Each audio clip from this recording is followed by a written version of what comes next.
telephone keypad. You will then hear an automated message advising your hand is raised. To withdraw a question, please press star 11 again. If you wish to ask a question via the webcast, please use Q&A box available on the webcast link at any time during the conference. Please be advised that this conference is being recorded. I would now like to hand the conference over to our first speaker today, Tim Dyer, CEO. Please go ahead. Hello, everyone.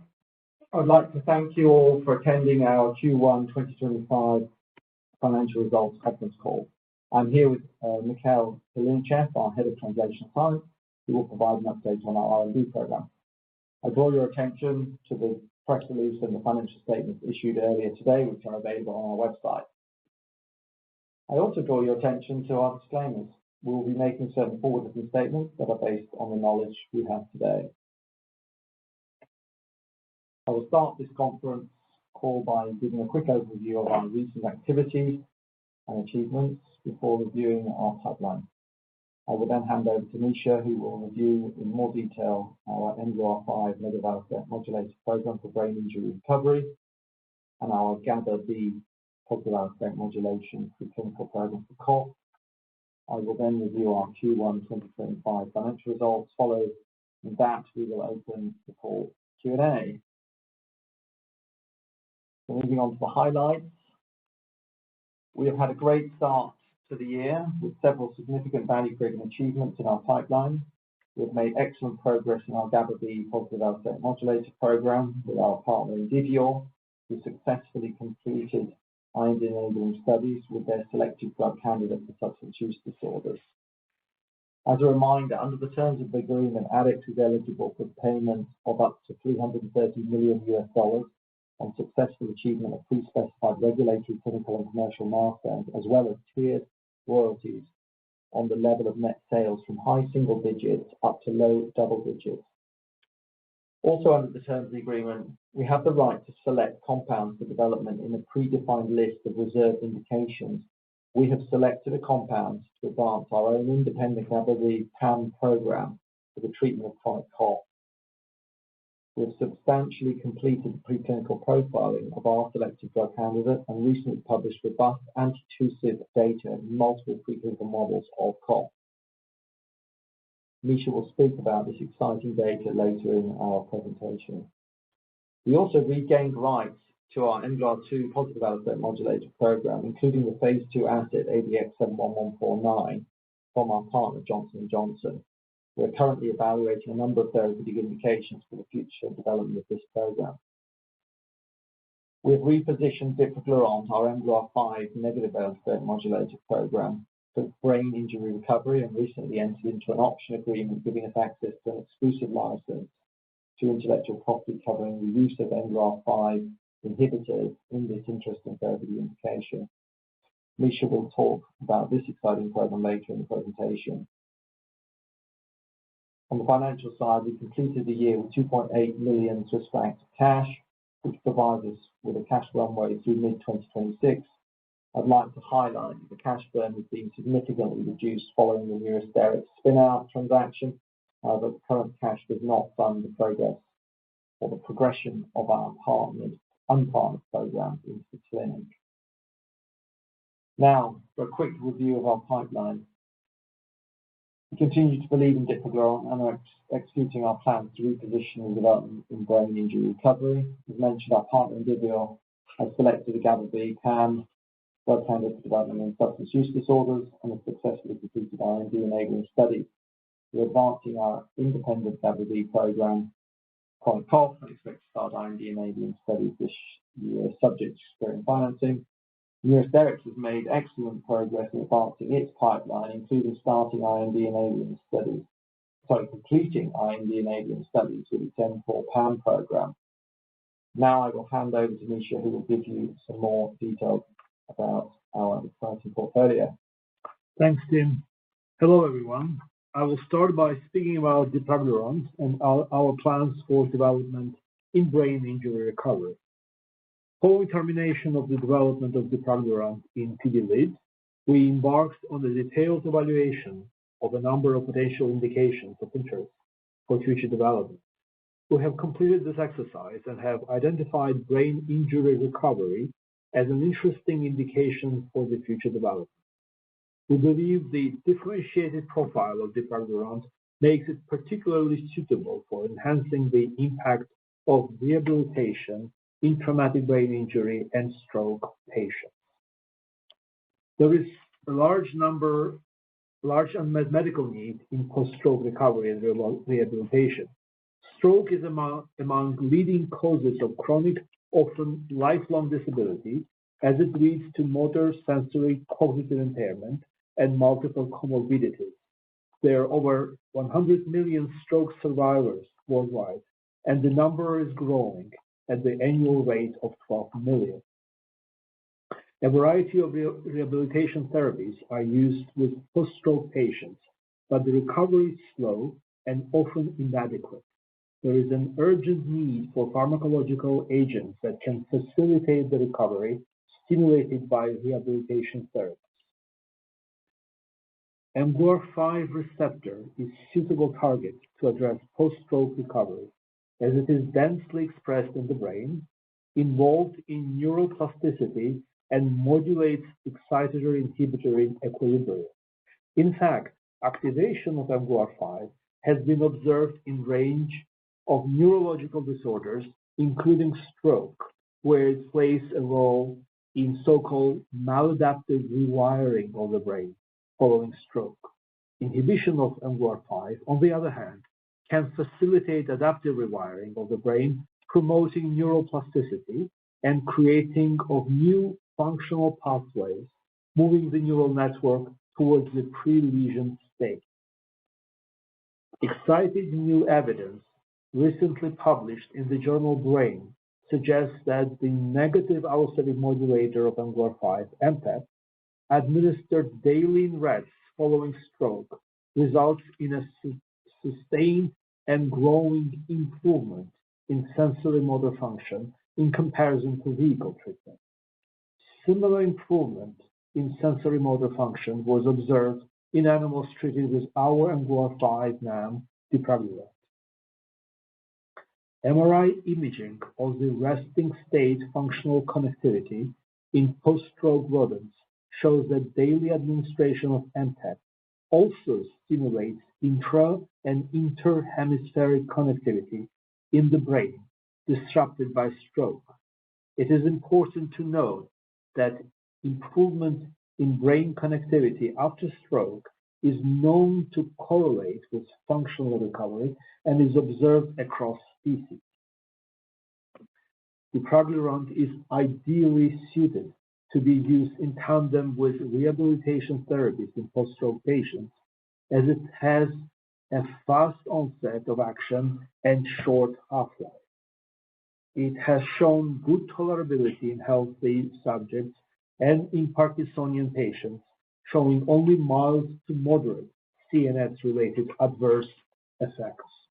We have a drug product ready and a strong patent position, and believe dipraglurant can become a first-in-class drug to facilitate post-stroke recovery. We can also speculate that dipraglurant-mediated adaptive rewiring and facilitation of recovery following brain damage would also be seen in traumatic brain injury patients. Let me now switch to our GABAB positive allosteric modulator program, which is partnered with Indivior. The aim of this collaboration is to deliver a better baclofen for substance use disorders. As a reminder, GABAB receptor activation has been clinically validated in a number of disease areas using baclofen, a GABAB allosteric agonist.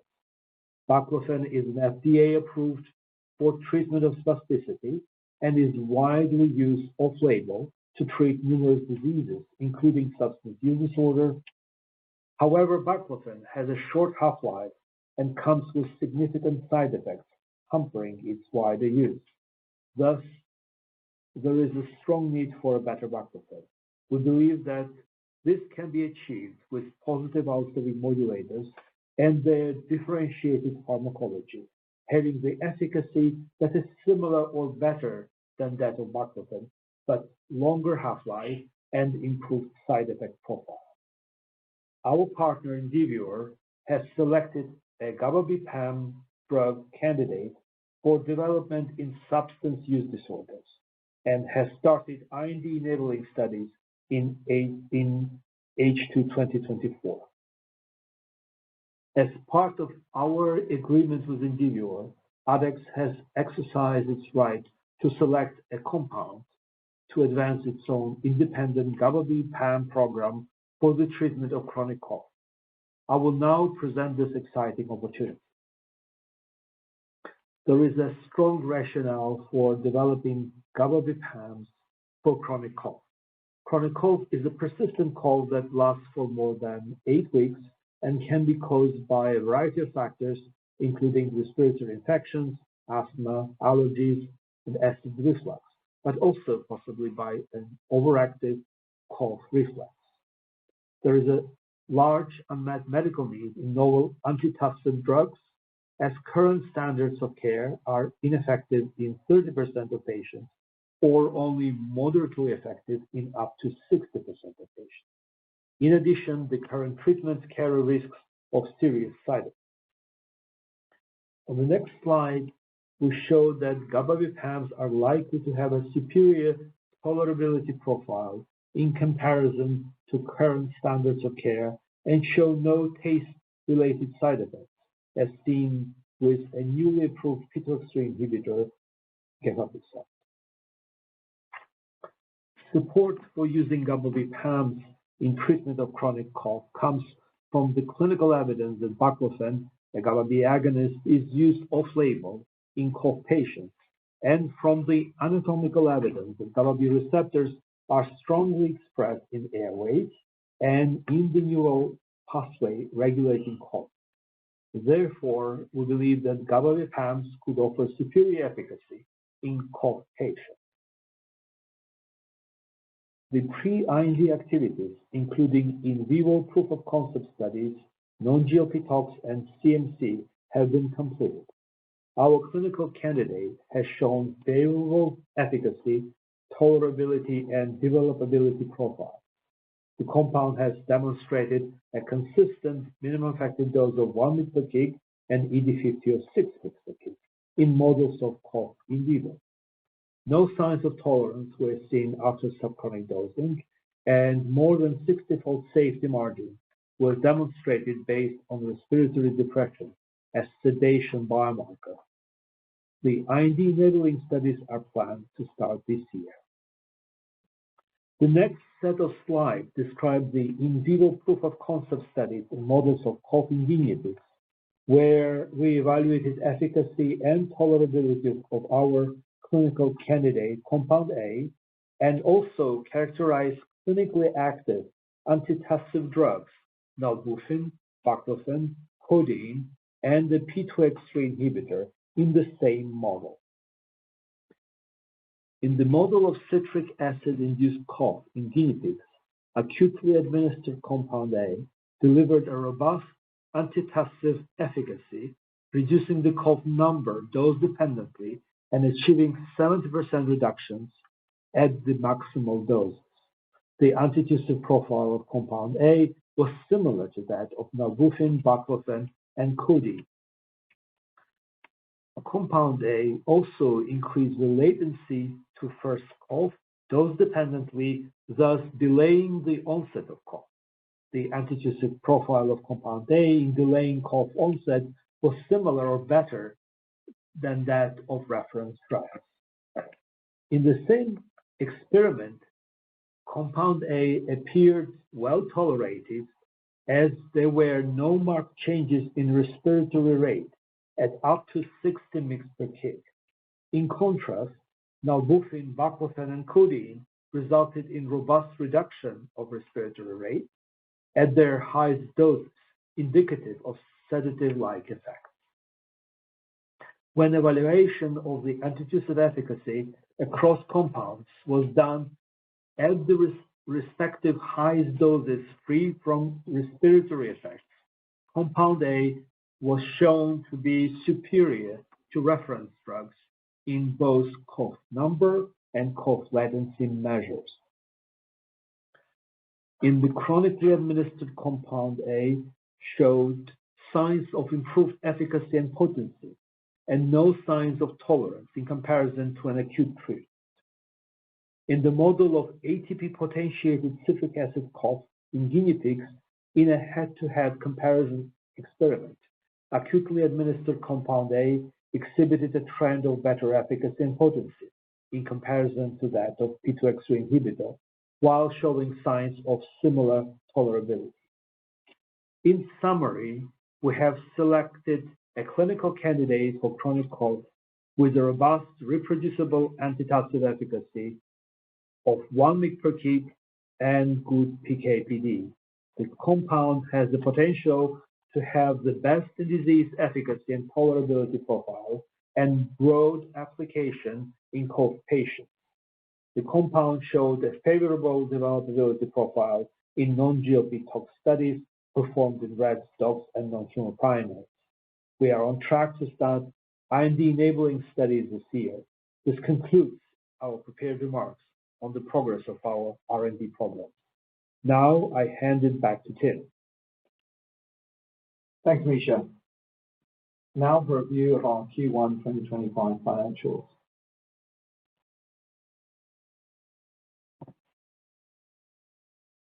Following the neuropsychiatric transaction, we were required under the IFRS to identify continuing operations related to our retained business and discontinued operations related to the divested business sold to neuropsychiatric. All income and expense items related to the discontinued operations have been reclassed under a specific line of the comprehensive loss called net loss from discontinued operations. Now, starting with the income statement, which related to the continuing operations, we recognize 0.1 million of income in Q1 2025 compared to 0.2 million in Q1 2024. The decrease is primarily due to the completion of the funded research phase of our collaboration with Indivior in June of last year. Continuing R&D expenses of 0.1 million primarily related to our GABAB PAM program and decreased by 0.1 million in Q1 2025 compared to Q1 2024, and again mainly due to the completion of the research phase of our collaboration with Indivior. Continuing G&A expenses of 0.5 million primarily related to corporate development activities and decreased by 0.3 million in Q1 2025 compared to Q1 2024, primarily due to decreased legal fees. The finance result loss in Q1 2025 primarily relates to US dollar currency exchange differences. The share of net loss of associates of 0.8 million relates to the 20% equity interest received as part of the consideration for the divestment of a part of our business to neuropsychiatric, which is being accounted for using the equity method. Under IFRS, we are required to recognize our share of their results. Now, to the balance sheet. Our assets are primarily held in cash, and we completed Q1 2025 with 2.8 million Swiss francs of cash held in Swiss francs and US dollars. Other current assets amounts to 0.4 million, primarily related to prepaid R&D and G&A costs. Our non-current assets of 6.3 million as of 31st of March 2025, primarily related to the 20% equity interest in neuropsychiatric group recorded on the balance sheet under the equity method of accounting for associates. Current liabilities of 1.1 million as of March 31 decreased by 0.3 million compared to the December 31, 2024, and primarily relates to accrued expenses and payables for the R&D and professional fees.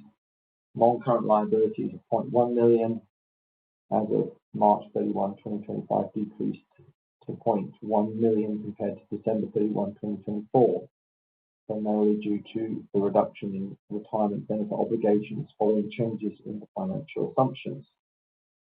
Now to the cash flow statement. On March 31, 2025, the cash balance amounted to 0.8 million and decreased by 0.5 million compared to the beginning of the year, primarily due to the operating costs of continuing operations. Now to summarize, we've made excellent progress in our GABAB program, with our partner Indivior successfully completing IND-enabling studies with their select compound for development in substance use disorders.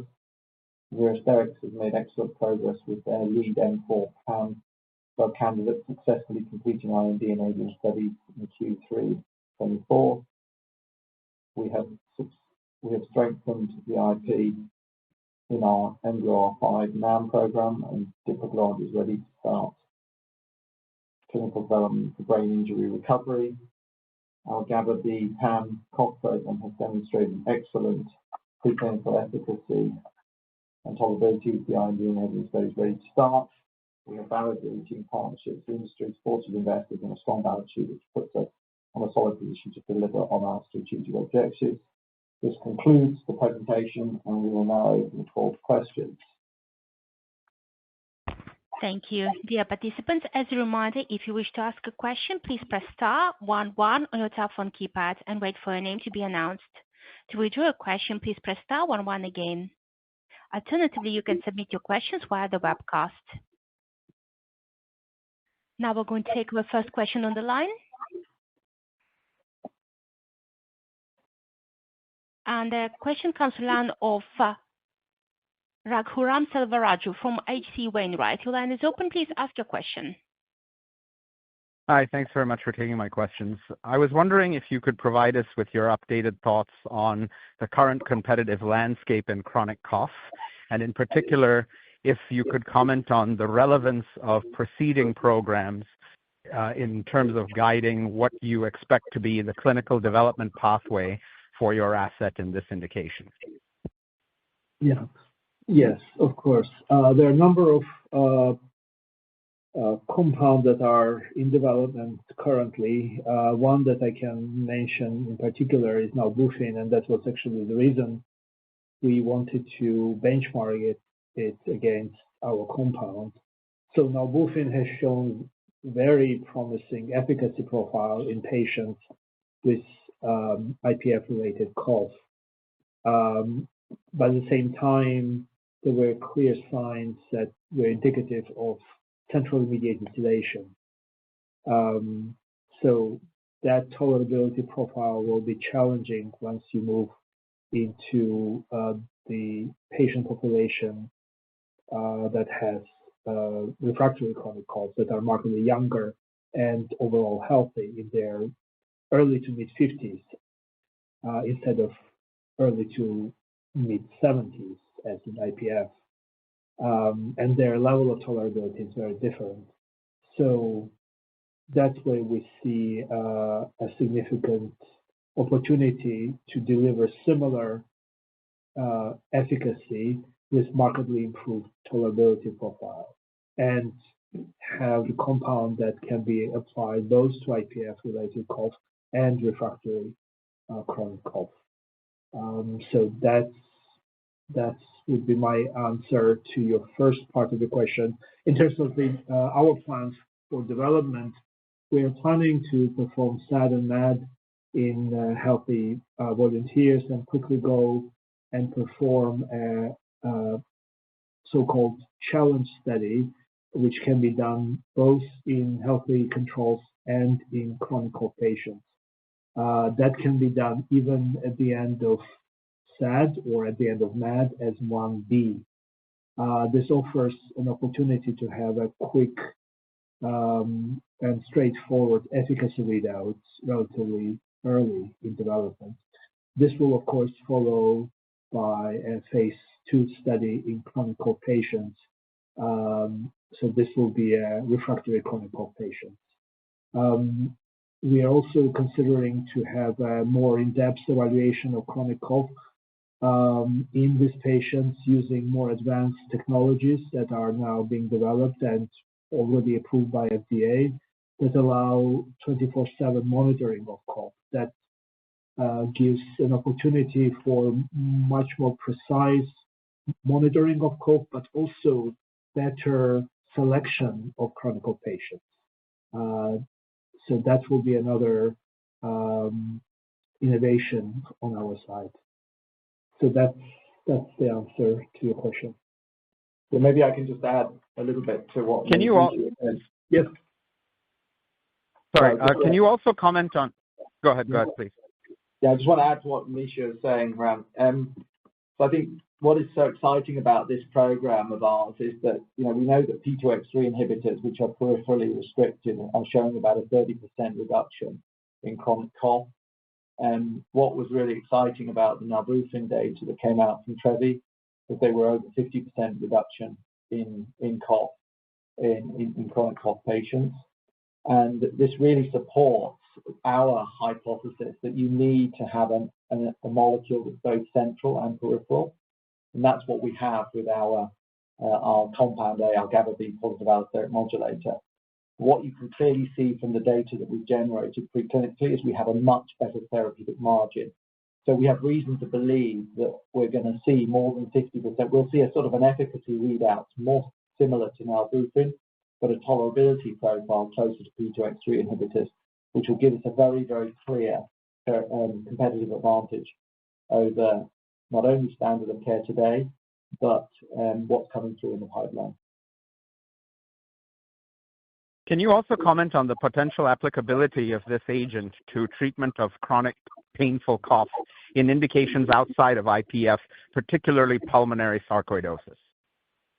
Actually, painful cough could be another indication, in particular, based on the large body of evidence suggesting that GABAB activation reduces pain across multiple pain conditions, including chronic pain.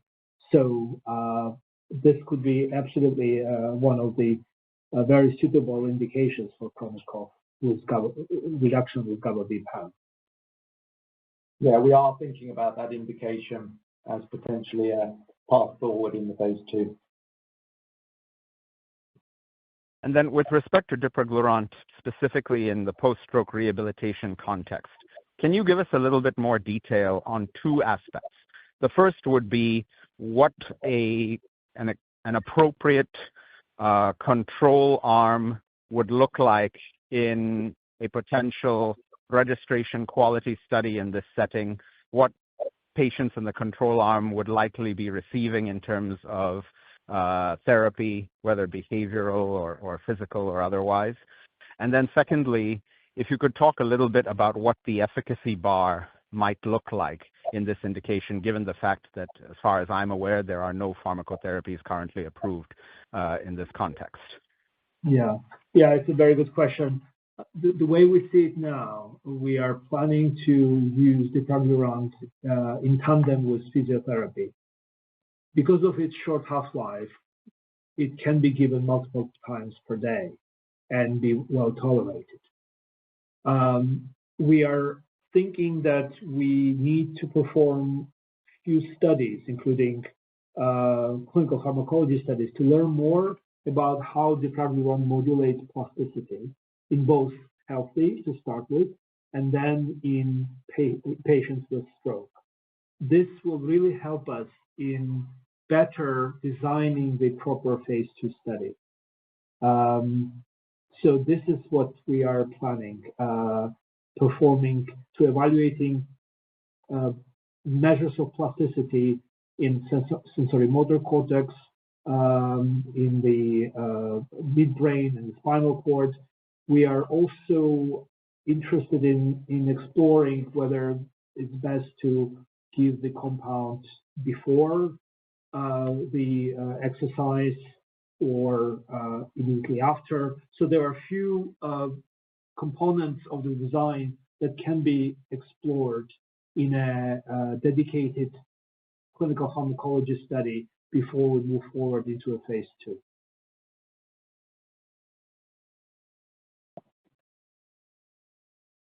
Thank you.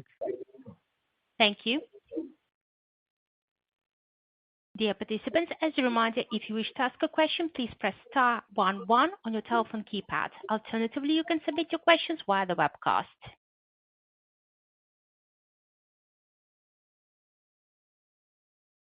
Dear speakers, we'll just give one moment to our participants to submit any questions on the webcast or to press star 11.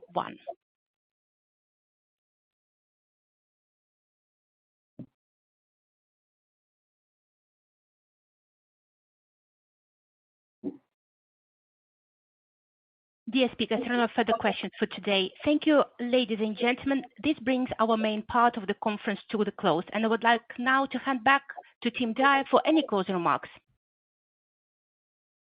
Well, thank you very much, everyone, for attending the conference call today, and we look forward to speaking to you again soon. I wish you a very nice day. This concludes today's conference call. Thank you for participating. You may now disconnect. Have a nice day.